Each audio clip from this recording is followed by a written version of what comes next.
तो इसका आंसर हो जाएगा 7 से 7.8 के बीच कार्य करता है। तो बी नंबर इसका आंसर हो जाएगा। क्या हो जाएगा इसका? बी नंबर आंसर हो जाएगा। चलिए ठीक है। इसी प्रकार फिर मेरा क्वेश्चन है, बेकिंग पाउडर का अनुसूत्र क्या है? बेकिंग पाउडर का अनुसूत्र होता है NaHCO3। NaHCO3। तो इसका हो जाएगा सी नंबर आंसर। तो आइए फिर क्वेश्चन है मेरा कि निम्नलिखित में कौन विजातीय यौगिक है? चूना पत्थर, खड़िया या संगमरमर या प्लास्टर ऑफ पेरिस? क्या होगा? तो POP जो है ना, वो चूना पत्थर सेम कलर का, खड़िया भी और संगमरमर भी सब एक ही है, लेकिन प्लास्टर ऑफ पेरिस वो अलग है, तो इसीलिए इसको विजातीय श्रेणी में रखा गया है। तो डी नंबर इसका आंसर। चलिए फिर मेरा अगला प्रश्न है 11 नंबर का कि निम्नलिखित में से pH का कौन सा मान क्षारक विलयन का मान देता है? तो क्षारक देखिए, 7 से कम अम्लीय, 7 तो उदासीन, 7 से अधिक तो क्षारीय होता है। तो हो जाएगा यहाँ पर डी नंबर इसका आंसर। क्या हो जाएगा? डी नंबर आंसर, जो कि 13 है। चलिए फिर क्वेश्चन है अगला मेरा कि सोडियम क्लोराइड के जलीय विलयन से विद्युत धारा प्रवाहित करने पर यह वियोजित होकर सोडियम हाइड्रा ऑक्साइड बनाता है। इस प्रक्रिया को कहते हैं, इस प्रक्रिया को क्या कहते हैं? इसी के बारे में है। तो इस प्रक्रिया को बोलते हैं हम लोग कलोर क्षार अभिक्रिया। क्या बोलते हैं? कलोर क्षार अभिक्रिया बोलते हैं। तो इसका ए नंबर आंसर हो जाएगा। चलिए फिर अगला क्वेश्चन है मेरा 13 नंबर का मेरा क्वेश्चन है, निम्नलिखित अम्लों में से कौन सा प्रबल अम्ल है? लैक्टिक अम्ल, एस्कॉर्बिक अम्ल, सल्फ्यूरिक अम्ल या फॉर्मिक अम्ल? कौन सा अम्ल मेरा प्रबल अम्ल है, जो कि स्ट्रॉन्ग एसिड इसको बोलते हैं प्रबल अम्ल? स्ट्रॉन्ग एसिड कौन सा है? तो स्ट्रॉन्ग एसिड में हो जाएगा सल्फ्यूरिक अम्ल। क्या होगा मेरा? सल्फ्यूरिक अम्ल। तो आइए सी नंबर का आंसर होगा, तो सी नंबर को याद कर लेंगे। इसी प्रकार फिर मेरा प्रश्न है, अम्लीय ऑक्साइड के विलयन का pH मान क्या होगा? मतलब अम्लीय पूछ रहा है, 7 से कम अम्लीय, 7 तो उदासीन, 7 से अधिक तो क्षारीय होता है। तो देखिए इसमें से 7 से कम क्या है? तो 4 है। तो इसका आंसर हो जाएगा डी नंबर मेरा। क्या हो जाएगा? D number answer. तो आइए फिर मेरा प्रश्न है कि निम्नलिखित में कौन संक्षारक अम्ल है? मेथेनोइक अम्ल, सल्फ्यूरिक अम्ल, एथेनोइक अम्ल, इनमें से कोई नहीं। तो 15 का मेरा आंसर हो जाएगा सल्फ्यूरिक अम्ल, जो कि संक्षारक अम्ल है। संक्षारक अम्ल कौन सा अम्ल है? सल्फ्यूरिक अम्ल। इसका आंसर बी नंबर हो जाएगा, बी नंबर में लगाएंगे। ओके चलिए फिर मेरा प्रश्न है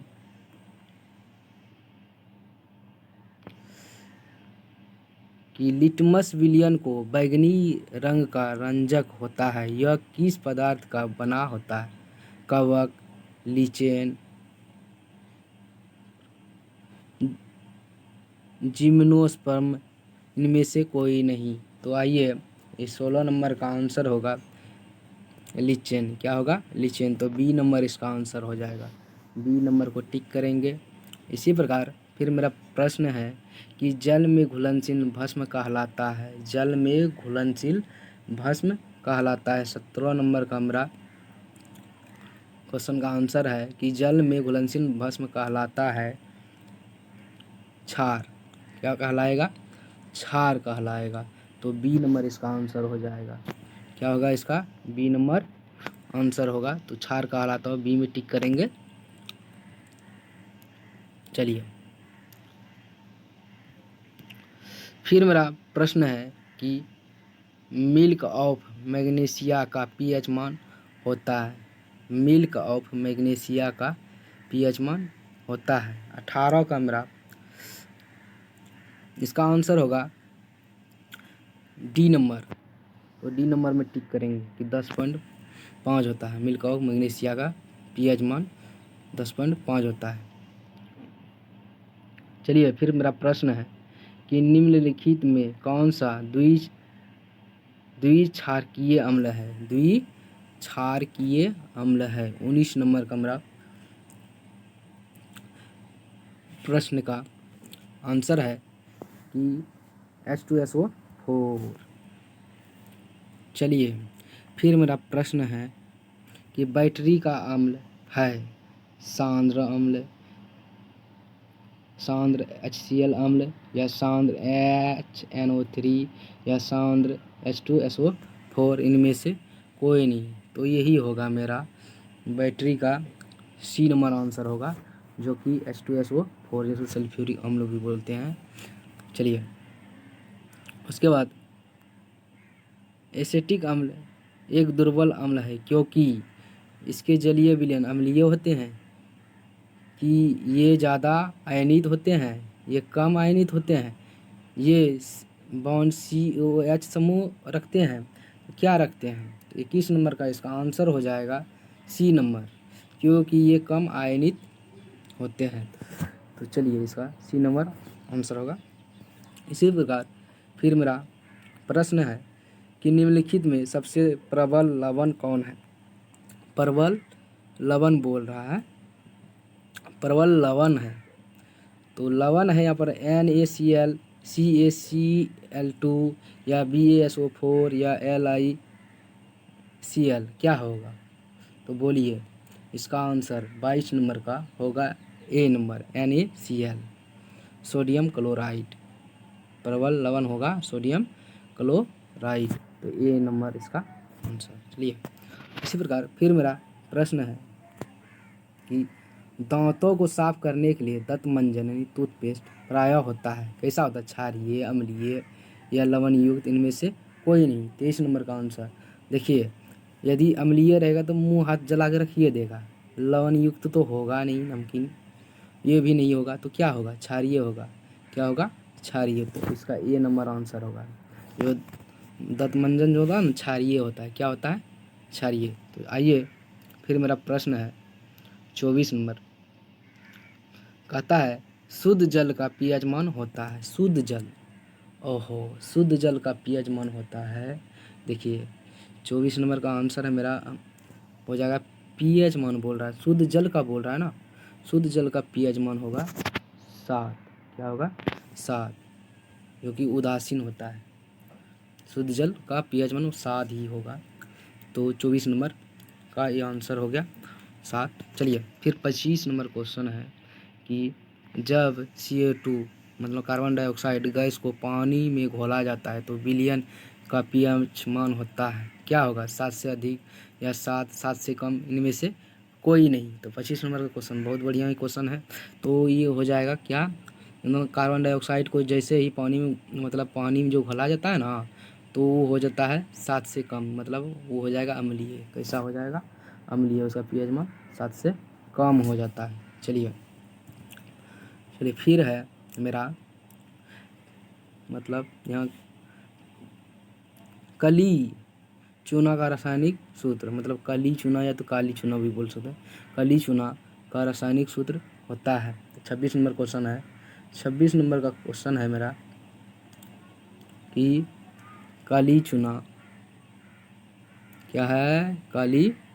चलिए तो काली चूना का रासायनिक सूत्र होता है, तो इसका हो जाएगा C number, CaO, C number CaO। तो आइए फिर मेरा प्रश्न है कि निम्नलिखित में किस विलयन का उपयोग दीवारों की सफ़ेदी करने में के लिए किया जाता है? मतलब किस विलयन का उपयोग दीवारों को सफ़ेदी मतलब POP कराया जाता है, किस विलयन को लेके? तो ये है 27 नंबर। तो ये हो जाएगा इसका आंसर 27 का बी, ये B number, C calcium OH का होल 2। चलिए ठीक है।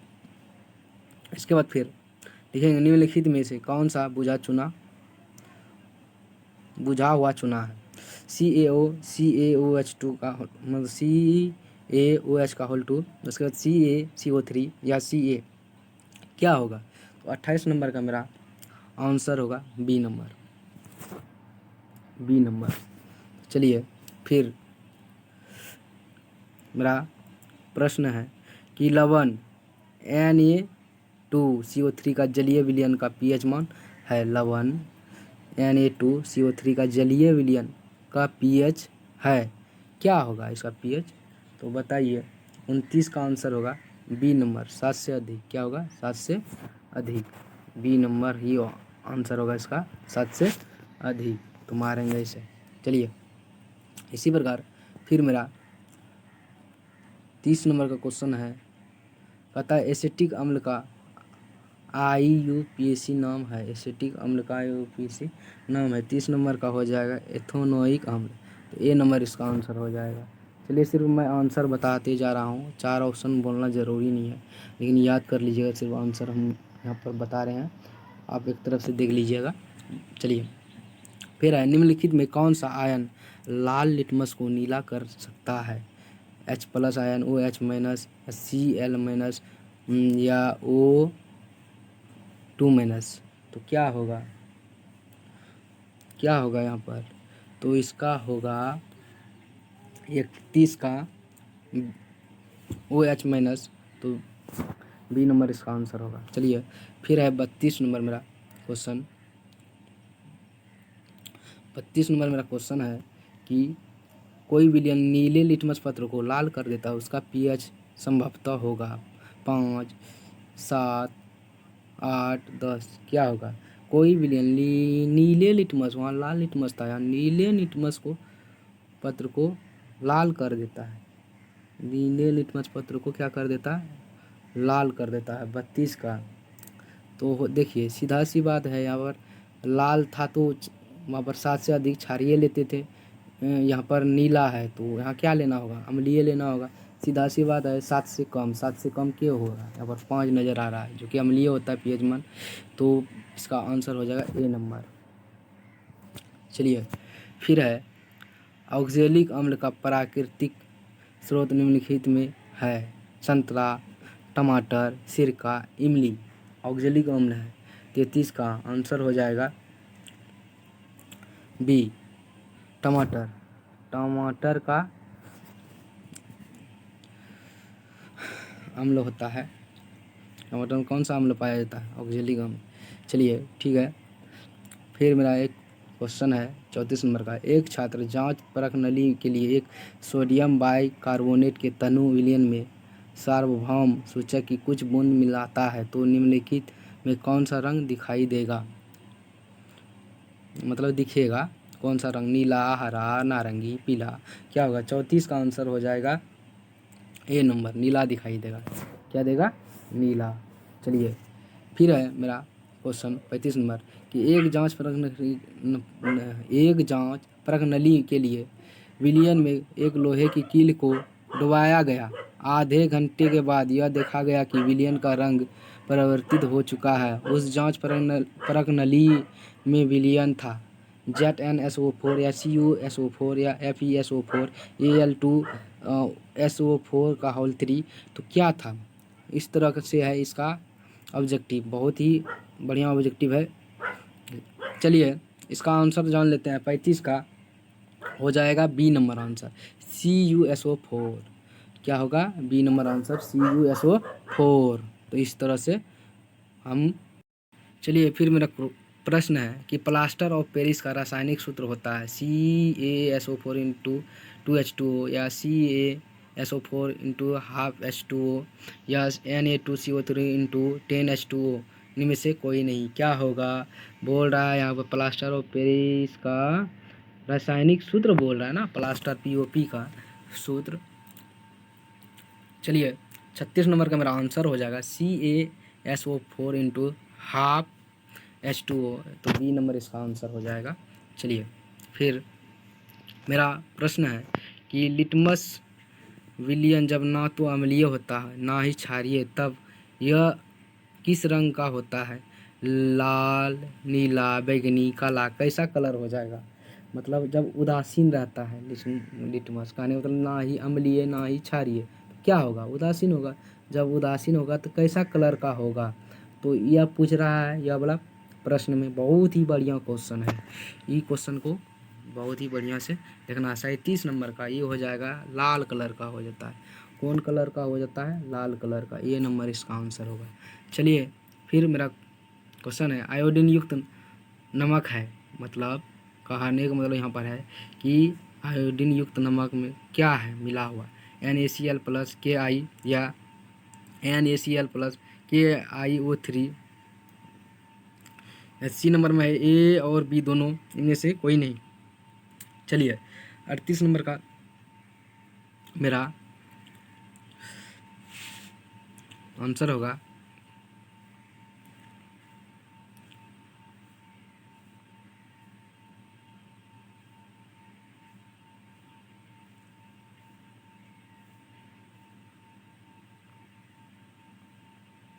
सैंतीस। इसमें नीलमर, सॉरी थोड़ा रुक जाइए। ये इसका आंसर होगा कि आयोडीन युक्त नमक होता है, ए और बी दोनों होगा, तो सी नंबर इसका आंसर हो जाएगा। चलिए इसी प्रकार तो ये वाला प्रश्न में थोड़ा कन्फ्यूजन है, तो आइए इसको फिर अच्छा से पढ़ के आंसर इसका देते हैं। तो कहता है कि लिटमस विलियन जब ना तो अम्लीय होता है ना ही क्षारीय, तब यह किस रंग का होता है? तो कहने का मतलब जब यहाँ पर बोला अम्लीय रहता है, अम्लीय और क्षारीय दोनों ना है, तो बैगनी कलर का हो जाएगा इसका आंसर। तो बैगनी कलर में मारना है, सी नंबर इसका आंसर हो जाएगा। चलिए फिर मेरा प्रश्न है, चलिए 39 नंबर क्वेश्चन मेरा, प्लास्टर ऑफ पेरिस का रासायनिक नाम है calcium sulphate, calcium sulphate monohydrated, calcium chloride या कैल्शियम सल्फेट अर्ध हाइड्रेटेड। तो 39 नंबर का मेरा आंसर है कैल्शियम सल्फेट अर्ध हाइड्रेटेड। ये हो जाएगा मेरा डी नंबर इसका आंसर। चलिए ठीक है। इसी प्रकार फिर मेरा प्रश्न है कि लौंग तेल किस प्रकार का सूचक है? प्राकृतिक, संश्लेषित या गंधीय, इनमें से कोई नहीं। तो लौंग तेल, लौंग जो होता है लौंग, उसका तेल किस प्रकार का सूचक है? 40 नंबर का मेरा एक प्रश्न है। चलिए इसका आंसर हो जाएगा गंधीय, गंध करता है, तो सी नंबर इसका आंसर हो जाएगा। और उसके बाद फिर क्वेश्चन है मेरा कि दही में कौन सा अम्ल है? दही में कौन सा? टार्टरिक अम्ल, फॉर्मिक अम्ल या लैक्टिक अम्ल, एसिटिक अम्ल? क्या होता है? दही और दूध में एक ही अम्ल होगा, लैक्टिक अम्ल होगा। क्या होगा? लैक्टिक अम्ल। सी नंबर इसका आंसर हो जाएगा। चलिए इसी प्रकार फिर मेरा प्रश्न है कि शल्य चिकित्सा में टूटी हड्डियों को जोड़ने के लिए प्रयुक्त होने वाले रासायनिक पदार्थ है धोने का soda, gypsum, plaster of Paris, खाने का सोडा। मतलब जब हड्डी टूटता है तो प्लास्टर ऑफ पेरिस करते हैं, डॉक्टर सब किया करते हैं, तो इसका हो जाएगा सी नंबर आंसर। चलिए उसके बाद फिर मेरा प्रश्न है कि अमोनियम क्लोराइड का जलीय विलयन होता है अम्लीय, उदासीन, क्षारीय, इनमें से कोई नहीं। 43 नंबर का प्रश्न, तो अमोनियम है, तो 43 नंबर का प्रश्न हो जाएगा अमोनियम क्लोराइड का जलीय विलयन होता है क्या? अम्लीय होता है। क्या होता है? अम्लीय। 43 का ए नंबर आंसर होगा, अम्लीय होता है। कैसा होता है? अम्लीय। चलिए फिर है मेरा एसिटिक अम्ल का प्राकृतिक स्रोत निम्नलिखित में कौन सा है? एसिटिक अम्ल किस में पाया जाता है? संतरा, सिरका, इमली, टमाटर, किस में पाया जाता है एसिटिक अम्ल? 44 का इसका आंसर हो जाएगा सिरका में। किस में पाया जाता है? सिरका में। तो बी नंबर इसका आंसर होगा। चलिए इसी प्रकार फिर मेरा प्रश्न है, सिट्रिक अम्ल का प्राकृतिक स्रोत है, मतलब अम्ल वाला यहाँ सारा पूछ रहा है। सिट्रिक अम्ल का प्राकृतिक स्रोत, सिट्रिक अम्ल किस में पाया जाता है? नींबू, टमाटर या इमली या संतराम या दही में, किस में पाया जाता है? तो सिट्रिक अम्ल 45 का हो जाएगा सी नंबर, संतरा में। किस में पाया जाता है? संतरा में, संतरा और नींबू में सिट्रिक अम्ल। चलिए इसी प्रकार फिर मेरा है टार्टरिक अम्ल इनमें से किस में पाया जाता है? टमाटर, इमली, दही, सिरका, किस में पाया जाता है? चलिए इसके लिए हो जाएगा 46 का आंसर बी नंबर, इमली में। इसमें पाया जाता है इमली में टार्टरिक अम्ल। तो लैक्टिक अम्ल का प्राकृतिक स्रोत है दही, सिरका, इमली, टमाटर। क्या होगा? लैक्टिक अम्ल है। लैक्टिक अम्ल का हो जाता है दही में, किस में? दही में, दही में लगाएंगे। चलिए फिर मेरा प्रश्न है कि चींटी के डंक और नेटल के डंक में कौन सा अम्ल पाया जाता है? सिट्रिक अम्ल, लैक्टिक अम्ल, एसिटिक अम्ल, मेथेनॉइक अम्ल, क्या पाया जाता है? 48 नंबर का डी नंबर आंसर हो जाएगा, मेथेनॉइक अम्ल। चलिए फिर मेरा है दांतों का क्षय कब प्रारंभ होता है? मुंह का पीएच मान कितना होता है? 5.5 से अधिक होने पर, या मुंह का पीएच मान 5.5 से अधिक कम होने पर, या मुंह का पीएच मान कितना 7 होने पर, या इनमें से कोई नहीं? क्या होगा? दांतों पर क्षय मतलब दांत पर जब कसैया लगता है, जिसको कीड़ा बोलते हैं। क्षय मतलब कीड़ा वहाँ पर जाके दांत को क्या करता है? छेद कर देता है दांत के अंदर में। तो कब होता है ये क्रिया? कब होगा? और गंध आने लगता है मुंह से, तो ये वाला कब लगता है दांत में? पीएच मान कब रहता है कितना? तो उसके लिए इसका आंसर है, देखिए 49 का आंसर होगा बी नंबर, मतलब 5.5 से कम होने पर। 5.5 से पीएच मान जब कम हो जाता है तो मुंह से गंध आना प्रारंभ हो जाता है। चलिए हमारे पेट मतलब उधर पेट में कौन सा अम्ल उत्पन्न होता है? ऑक्जेलिक अम्ल, सिट्रिक अम्ल, हाइड्रोक्लोरिक अम्ल या टार्टरिक अम्ल? तो हमारा पेट में बन रहा है HCl मतलब हाइड्रोक्लोरिक अम्ल बनता है। इसके लिए आंसर होगा सी नंबर। चलिए फिर मेरा क्वेश्चन है कि किस पीएच मान वाला विलयन सबसे अधिक अम्लीय होगा? 1, 2, 3, 4। सबसे अधिक अम्लीय मतलब अम्लीय ज़्यादा होना, तो अम्लीय ज़्यादा एक वाला हो सकता है, क्योंकि देखिए एक जो ज़्यादा अम्लीय होगा। 51 नंबर का आंसर है मेरा ए नंबर।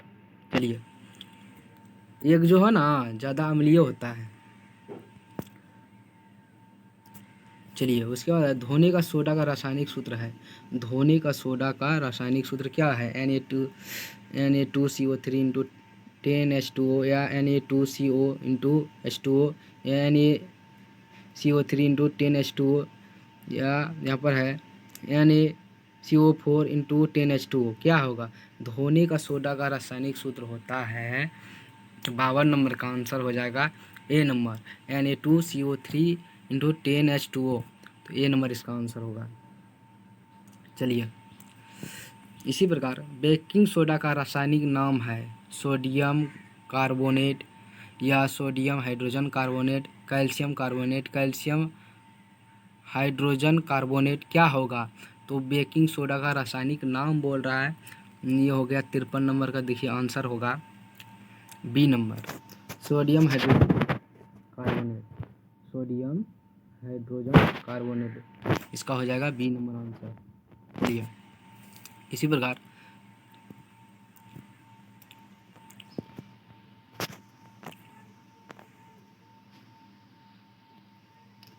मेरा फिर को प्रश्न है कि पोटेशियम नाइट्रेट का रासायनिक सूत्र है Na2CO3 इंटू 2 नंबर में NH4Cl, या KNO3, या NaCl। क्या होगा? पोटेशियम नाइट्रेट का रासायनिक सूत्र पोटेशियम बोल रहा है, तो हो जाएगा KNO3। KNO3 तो हो जाएगा इसका answer C number, C number. चलिए इसका आंसर हो जाएगा KNO3, मतलब पोटेशियम है, तो सी नंबर इसका आंसर। तो चलिए फिर है जल के अस्थायी कठोरता को हटाने के लिए किसका उपयोग किया जाता है? बेकिंग सोडा, धोने का सोडा, व्यंजक चूर्ण, इनमें से कोई नहीं। अस्थायी कठोरता को हटाने के लिए जल का, तो 55 नंबर का मेरा आंसर हो जाएगा बी नंबर, धोने का सोडा से। इससे धोने का सोडा से हटाते हैं। तो आइए फिर मेरा प्रश्न है सोडा अम्ल यानी अग्निशमक में किसका उपयोग किया जाता है? मतलब सोडा अम्ल अग्निशमक में किसका उपयोग किया जाता है? सोडियम कार्बोनेट, कैल्शियम कार्बोनेट, या सोडियम हाइड्रोजन कार्बोनेट, या कैल्शियम बाइकार्बोनेट, किसका उपयोग किया जाता है? 56 नंबर का मेरा प्रश्न का आंसर होगा sodium hydrogen carbonate. C number इसका आंसर हो जाएगा। चलिए फिर मेरा 57 नंबर क्वेश्चन है, सल्फेट अर्धहाइड्रेट या हेमी हाइड्रेटेट का अन्य नाम है, जिप्सम, प्लास्टर ऑफ पेरिस, विरंजक सूर्य, इनमें से कोई नहीं। 57 नंबर का मेरा आंसर है प्लास्टर ऑफ पेरिस, मतलब सल्फेट अर्ध हाइड्रेटेट या हेमी हाइड्रेटेट का अन्य नाम किसका है? प्लास्टर ऑफ पेरिस का है। चलिए फिर मेरा 58 नंबर प्रश्न है, जिप्सम का रासायनिक सूत्र है, जिप्सम का रासायनिक सूत्र क्या होता है? तो ये भी पूछ सकता है प्रश्न में। चलिए इसका आंसर हो जाएगा 58 का B number, CaSO4 into 2H2O, तो बी नंबर आंसर होगा। चलिए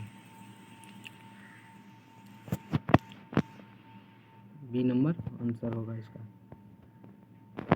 इसी प्रकार फिर है, फॉर्मिक अम्ल का IUPAC नाम है, मेथेनोइक अम्ल, एथेनोइक अम्ल, प्रोपेनोइक अम्ल, इनमें से कोई नहीं।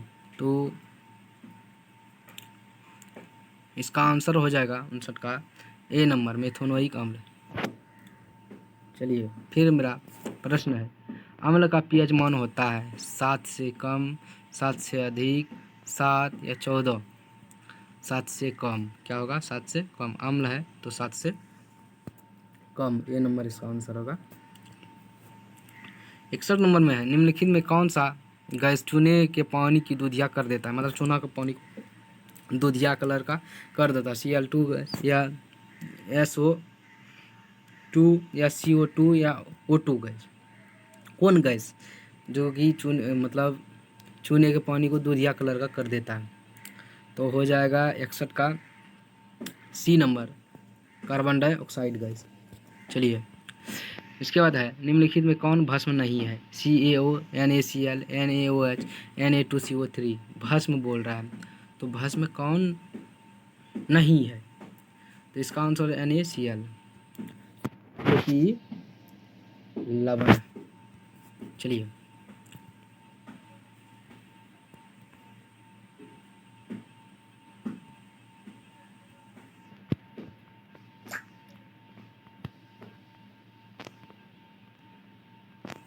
फिर मेरा प्रश्न है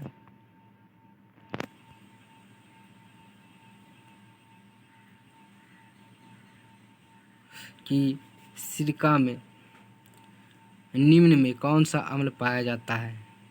गंध काल्म या हाइड्रोक्लोरिक अम्ल, फॉर्मिक अम्ल, एसिटिक अम्ल? सिरका बोल रहा है, सिरका में निम्न में कौन सा अम्ल पाया जाता है? सिरका 63 का आंसर हो जाएगा डी नंबर, एसिटिक अम्ल। कौन अम्ल?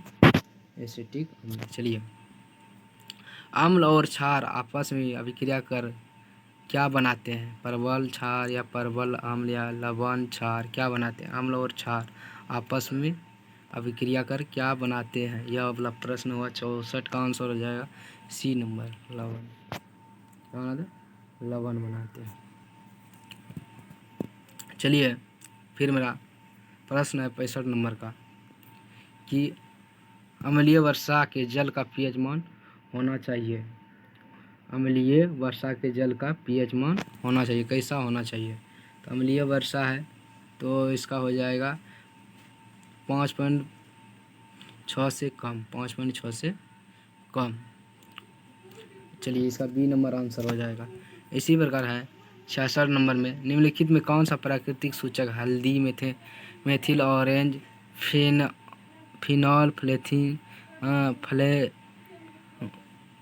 फथेलिन, हाँ फिनॉल फथेलिन, इनमें से कोई नहीं?